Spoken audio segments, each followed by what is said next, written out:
బిర్సాముండా 151వ జయంతి కార్యక్రమానికి పిలిచేసినటువంటి ఆదివాసేతర మిత్రులందరికీ అందరికీ కూడా నా యొక్క అభినందనలు తెలియజేసుకుంటున్నాను. సోదరులారా, మరి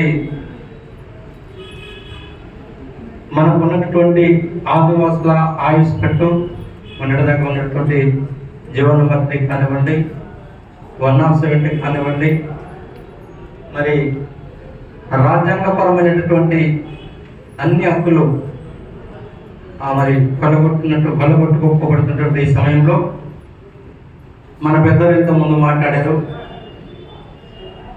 ఎవరైతే ఈ చట్టాలు రావటానికి, భారతదేశానికి స్వాతంత్రం రావటానికి కారణమైనటువంటి నేతలు ఆదివాసులే.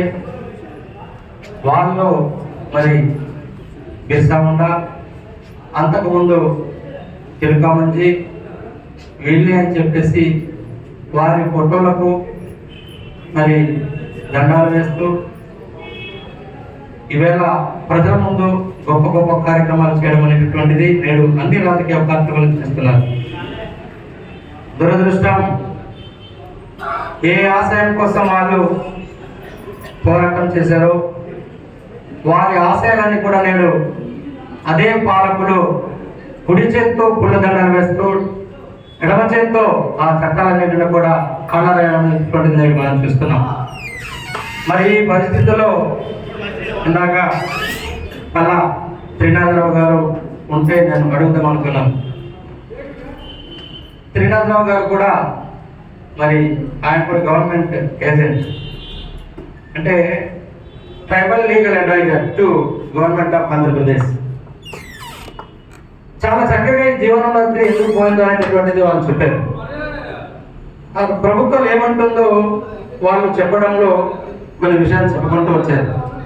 ఇక్కడ నా ప్రశ్న ఏంటంటే, ప్రభుత్వానికి సలహాలు ఇస్తున్నారు వాళ్ళే, అలాగే వాళ్ళు చెప్పితే ఐఏఎస్ ఆఫీసర్స్, కలెక్టర్స్ కూడా మరి పరిగణలోకి తీసుకోవాలి.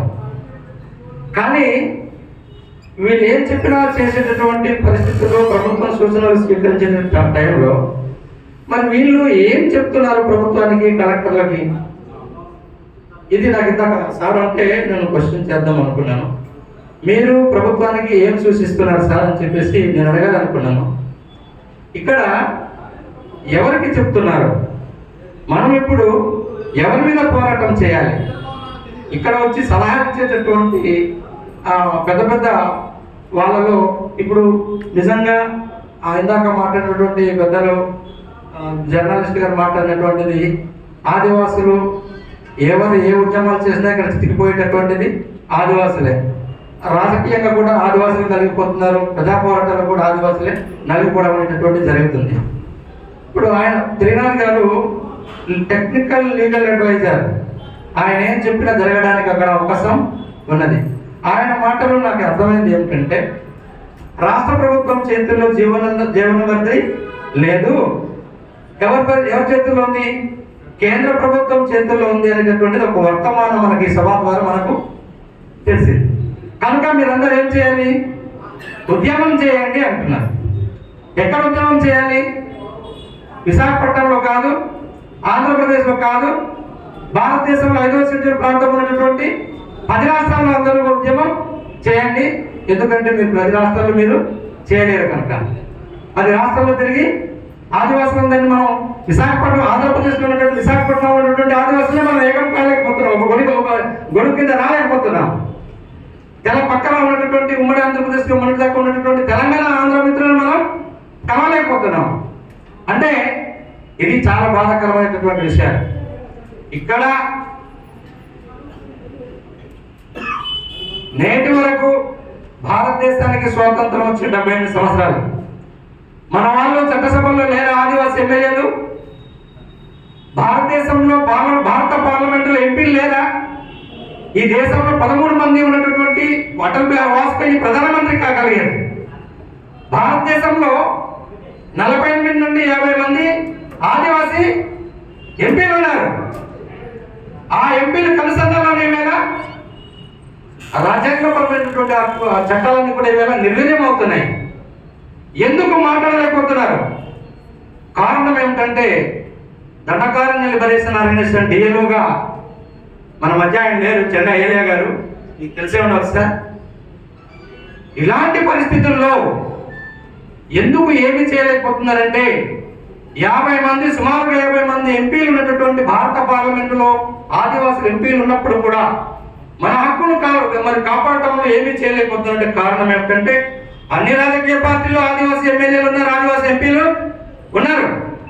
కానీ ఆ రాజకీయ ప్రతినిధులు ఏమి చెప్పితే ఇక్కడ ఉన్నటువంటి ఆదివాసీ ఎంపీలు అదే చేయాలి. ఆ రాజకీయ పార్టీలో ఉన్నటువంటి అధిపతులు ఎమ్మెల్యేలు మరి వాళ్ళు ఏం చేస్తే ఎమ్మెల్యేలు అదే చేయాలి. ఆదివాసులకు ఎమ్మెల్యేలు కానీ ఎంపీలు కానీ వీళ్ళకి స్వయం నిర్ణయ అధికారం వీళ్ళకు లేదు. ఈవేళ ఎస్సీల్లో మాలలు కానివ్వండి, మాదిగలు కానివ్వండి, వాళ్ళ సామాజిక వర్గానికి ఏదైనా అన్యాయం జరిగితే నిర్బంధంగా వాళ్ళు ఖండిస్తారు, మాట్లాడతారు, చట్టసభల్లో మాట్లాడతారు, రోడ్డు మీద కూడా వచ్చి మాట్లాడతారు సార్. అలాగే ఇట్లా కనీసం సార్ ఇప్పుడు మేము చూసాం అంటే ఇప్పుడు రాను రాను అవన్నీ కూడా పలసపడిపోయింది. కానీ ఆదివాసులు ఈవేళ ఆ పరిస్థితి చట్టసభల్లో ఉన్నటువంటి ఎమ్మెల్యేలు ఎంపీలు కూడా మాట్లాడేటటువంటి పరిస్థితులు లేవు. ఇందాక ఆయన మాట్లాడారు, స్వయంగా వీళ్ళే 170 అక్కర్లేదని చెప్పి సంతకాలు పెట్టినటువంటి మహానుభావులు మనలో ఉన్నారంటే వీళ్ళ యొక్క అమయాకమో లేకపోతే ఇంకేంటో మనకు అర్థమవుతుంది.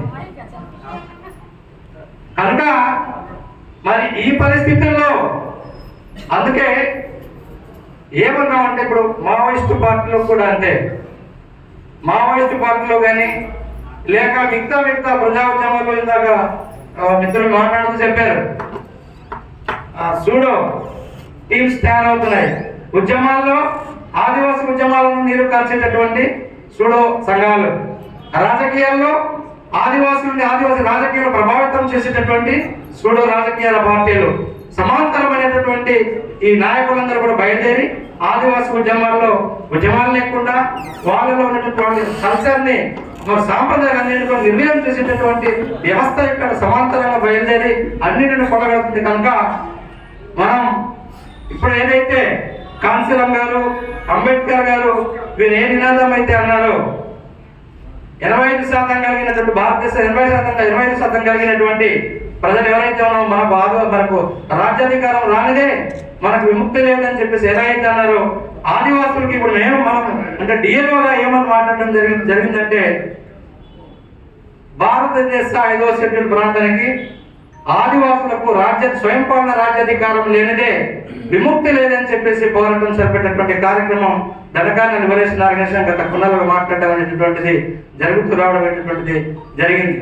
ఎందుకంటే ఎంత బలమైనటువంటి చట్టాలు ఉన్నా కానీ చట్టం పేపర్లు మాత్రమే అది ఉంది. కానీ ఎప్పుడైతే ఈ ప్రాంతంలో ఏదైతే 5వ షెడ్యూల్ ప్రాంతం అంటున్నామో ఆ 5వ షెడ్యూల్ ప్రాంతంలో ఉన్నటువంటి స్వయం పాలన రాజ్యాధికారం అంటే ఈవేళ మేము బయట వేరే అడగట్లేదు. కాన్స్టిట్యూషన్లో ఏమున్నాయో ఆ ప్రొవిజన్స్ ప్రకారమే మనం అడుగుతున్నాం.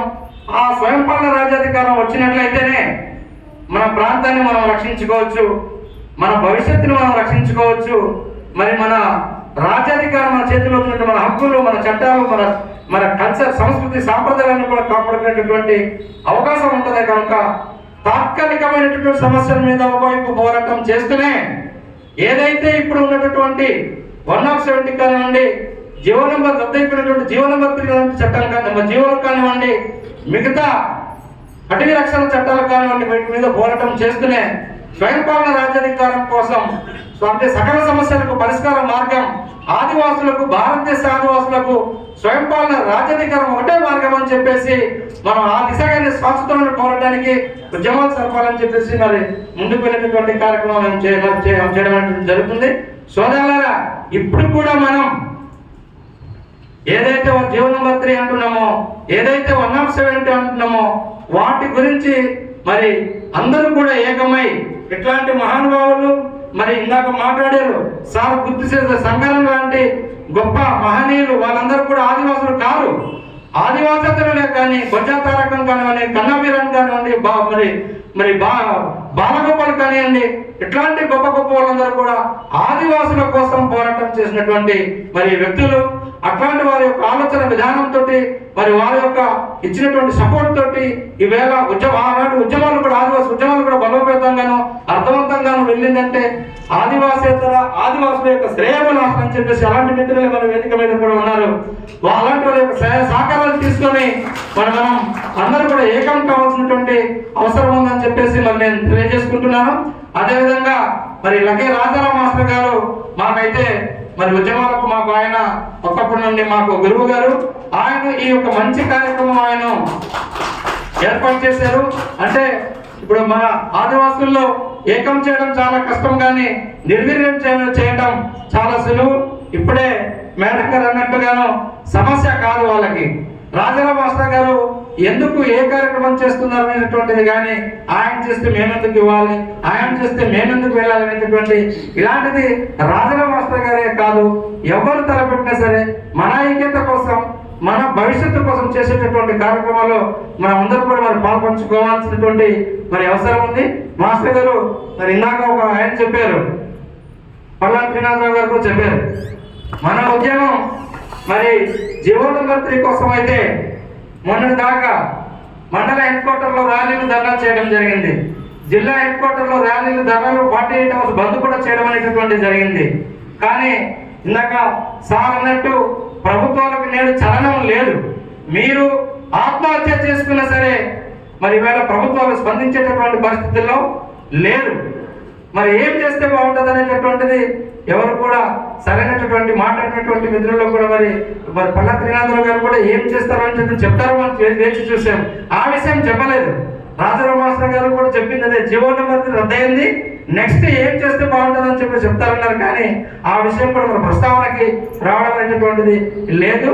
మరి అయితే ఒక విషయం, మనం గ్రామాలు ఇప్పుడు మండల హెడ్ క్వార్టర్లు, జిల్లా హెడ్ క్వార్టర్లు, రాష్ట్రం లెవెల్లో కూడా సీఎం లెవెల్లో కూడా వెళ్ళి మాట్లాడి రావడం అనేటువంటి జరిగింది. కానీ ఆ జీవో నెంబర్ 3 విషయంలో ఎటు తేల్చుకోలేనటువంటి పరిస్థితి అయిపోయింది. యథావిధిగా వాళ్ళు మరి గవర్నమెంట్ చేయాల్సినటువంటి చేసుకుంటూ మెగా డిఎస్సీ చేయడం జరిగింది. రిక్రూట్మెంట్ అయిపోయింది, మన 6% ఈవేళ వచ్చిన పరిస్థితి వచ్చింది. కనుక మరి ఈవేళ ఏంటంటే మాస్టారు ఖచ్చితంగా మరి మా ఉద్దేశం ప్రతి గ్రామంలో కూడా అండర్ గ్రౌండ్ లో మనం వెళ్ళవలసినటువంటి అవసరం ఉన్నది. మేము మొన్ననే కొంతమంది నిరుద్యోగ మిత్రులతో మాట్లాడడం జరిగింది. హెడ్ క్వార్టర్స్, జిల్లా head quarters, state head quarters కూడా వెళ్ళడం జరిగింది. ఇప్పుడు మేమంటే మన మిత్రులతో మాట్లాడినప్పుడు ఏదైతే ఏఓబి వర్ష ఆంధ్ర బోర్డర్ అంట మావోయిస్టులు పిలుస్తుంటారు, ఏఓబి అంటే మన ఆదివాసీ గ్రామాలు ఉన్నాయి, చివరి గ్రామాల్లో వెళ్ళి ఆదివాసీ గ్రామాల్లో ఉన్నటువంటి ఎవరైతే మన తల్లిదండ్రులు ఉన్నారో, సోదరులు ఉన్నారో వాళ్ళందరితో కూడా ఈ విషయం జీవనోన్నతి విషయం కానివ్వండి, ఆదివాసీ హక్కుల విషయంలో మరి మిగతా చట్టాల గురించి కూడా గ్రామంలో ఉన్నటువంటి ఏఓబి మొదలుకొని ఆ బోర్డర్స్ లో ఉన్నటువంటి గ్రామస్తులతో కూడా సమావేశాలు ఏర్పాటు చేయడం. అదేవిధంగా ముఖ్యంగా మరి నేటి బాధ్యత రేపటి నిరుద్యోగులు అయిపోతున్నారు కనుక విద్యార్థులందరినీ కూడా మరి ఈ ఉద్యమంలో పూర్తిగా వాళ్ళని ఇన్వాల్వ్ చేయటం, జూనియర్ కళాశాల, డిగ్రీ కళాశాల విద్యార్థులందరినీ కూడా ఇన్వాల్వ్ చేయటం. అదేవిధంగా మరి ఉద్యోగస్తులు అనుకుంటున్నారు జీవనోన్నతి ప్రకారంగా మాకు ఇది వచ్చింది, మాకు చాలా అనుకుంటున్నాం. కానీ మరి ప్రమోషన్స్ రావాలన్నా సరే ఈవేళ ప్రమోషన్స్ విషయంలో కూడా జీవనోన్నతి అప్లికబుల్ అనేటటువంటి విషయం మన మిత్రులకి స్పష్టంగా వాళ్ళకు తెలియజేస్తూ విద్యార్థులకు, ఉద్యోగులకు, అలాగే గ్రామాల్లో ఉన్నటువంటి చివరి గ్రామాల్లో ఉన్నటువంటి మిత్రులందరూ కూడా మనం వాళ్ళందరినీ కూడా ఏకం చేస్తూ ముందుకు వెళ్ళేటటువంటి కార్యక్రమాలు మనం చేద్దాం సార్, తప్పకుండా మనం చేద్దాం. ఖచ్చితంగా మరి చివరి గ్రామాలకు ఖచ్చితంగా మనం చేయవలసినటువంటి వాళ్ళందరూ కూడా తెలియజేసుకుంటూ అందరిని మమేకం చేసుకుంటూ, అదేవిధంగా మరి మిగతా రాష్ట్రంలో కూడా మన ఆల్రెడీ ఈ యాక్టివిటీస్ మీద యాక్టివ్గా ఉండేటటువంటి మిత్రులు చాలా మంది ఉన్నారు. ఇలాగా పల్లా శ్రీనాథరావు గారు మాట్లాడుతూ మరి ఛత్తీస్గఢ్, జార్ఖండ్ లో ఉన్నటువంటి ఉద్యోగాల విషయంలో కూడా ఎఫెక్ట్ అయింది కనుక వాళ్ళందరినీ కూడా మమేకం చేస్తూ మనం త్వరలోనే ఒక కార్యక్రమం చేయడానికి మనం సిద్ధం కావాలని చెప్పేసి మనం తెలియజేస్తూ, మాస్టర్ గారు ఈ సందర్భంగా మరి స్వయంపాలన రాజ్యాంగం, రాజ్యాధికారం ఏదైతే అంటున్నామో కాన్స్టిట్యూషనల్ ప్రకారం, 5వ షెడ్యూల్ ప్రకారం ఆ మూమెంట్ విషయంలో కూడా మనం ఆలోచన చేసి మన ప్రజల్లోకి తీసుకెళ్లాల్సినటువంటి అవసరం ఉందని చెప్పేస్తున్నాను నేను తెలియజేసుకుంటూ, ఇంత మంచి చక్కటి కార్యక్రమం ఏర్పాటు చేసినటువంటి మీ అందరికీ కూడా ప్రత్యేకమైన ధన్యవాదాలు తెలియజేసుకుంటాను. Thank you sir.